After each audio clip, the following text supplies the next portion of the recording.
Justin Krauss with Garage Flooring LLC out of Grand Junction, Colorado. We're having a look today at the Trucontain mat. First thing I want to cover, this mat comes boxed two different ways, depending on the shipment that comes in. It may come in a brown box like this. It may also come in a retail box. And in some cases, depending on how fast we're moving through inventory, it may come in a completely brown box. We only ship new product out of here unless you order used product. So no matter which box you receive it in, the product is brand new. When it comes in this box, it's actually going to have the retail box inside. You do want to be careful when you're using your knife to open it. Make sure you don't cut yourself or the product.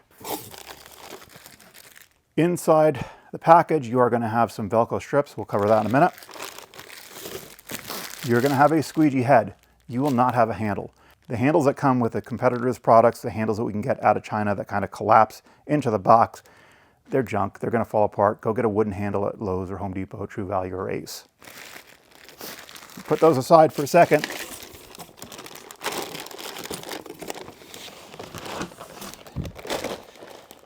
That's how your mat comes shipped. It has been rolled that way for quite some time when you get it. So it's going to take some time, especially in the winter, for some of those wrinkles to come out. To be completely fair, this product is not designed for appearance. It's designed for function. Some of those wrinkles might not ever come out, but they're not going to stop it from doing its job. Sometimes I wonder how they manage to get these in the packaging, but they do. So if you kind of slice the top, the rest of it will just kind of pull open. Now, in our installation instructions, and this has changed over the years, we talk about a flat side, or a smooth side, I should say, and a textured side, and putting the textured side up.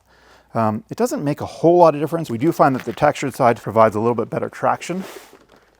Now, as I'm unwrapping this, you can see this is the textured side. It also has the seams there. And if you do it properly, you're not going to have to flip it afterwards.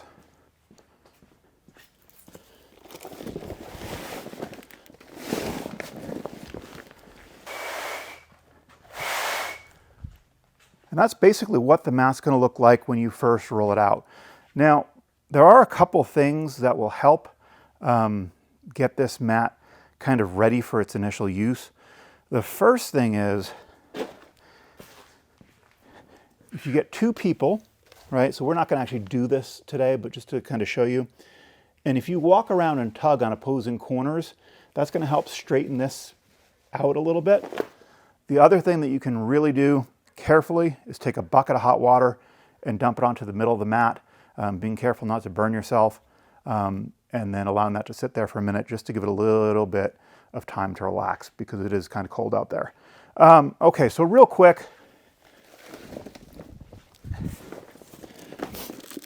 we're in the warehouse, so we're not going to actually put these on. The best way to put these on that we have found,